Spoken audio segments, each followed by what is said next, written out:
In this series of lectures, I'm going to discuss about new criticism, and in this audio, I'll talk about the rise of new criticism.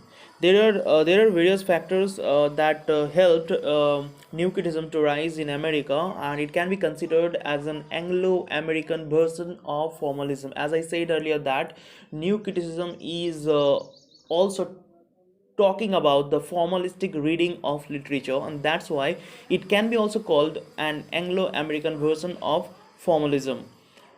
And new criticism, we can say that new criticism emerged in 1940s in USA, and it also established the method of close reading of texts. And it was responsible for the growth of literary criticism as a formal discipline. So we should remember that it was really responsible for the growth of literary criticism as a formal discipline. And the term new criticism was coined by or first used by J.E. Spingarn in an address at Columbia University on new criticism. Okay, and the term came into general use after J.C. Ransom, a great American critic, when he published his book The New Criticism in 1941. That means we can say that the publication of J.C. Ransom's book The New Criticism in 1941 is considered to be the starting point of new criticism.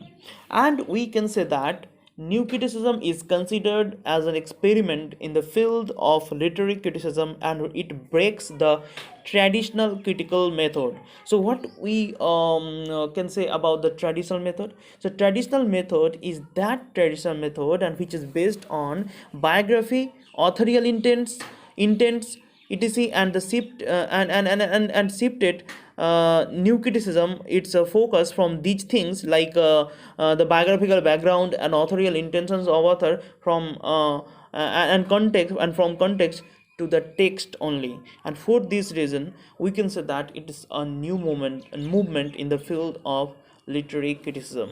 And there are various factors contributed to the rise of new criticism. And first, we can say that there was a widespread dissatisfaction both in England and America with the contemporary literary situation, because there was a rapid scientific development in America, but the field of literary criticism was really stagnant, or really not dynamic. Okay, and field of literature was really ruled by the old fashioned concerns with morality, social values, and these things worked like an obstacles in the way of literature and critical development.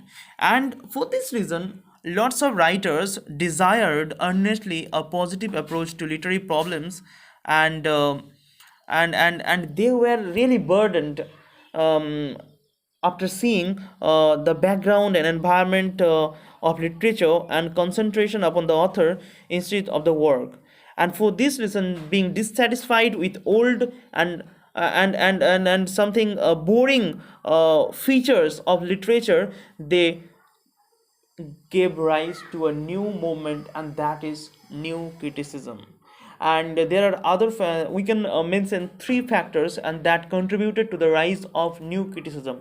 The factor number one, Aristotle's description of formal unity and his discussion of various kinds of structures and style. Okay, and in a way, Aristotle's description of formal unity in his field of literary criticism also talked about various structures and styles, and this also contributed to the rise of new criticism. And the next factor is that some of the modern Anglo-American critics like T.S. Eliot and I. Richards, William Emerson, F.R. Lewis, they also contributed, and they also can be categorized as pioneers of new criticism. Okay, and next, that is most important factor in the rise of new criticism, and that is Russian formalist Roman Jakobson, Boris Eichenbaum, and Viktor Shklovsky. Because we know that Russian formalism arrived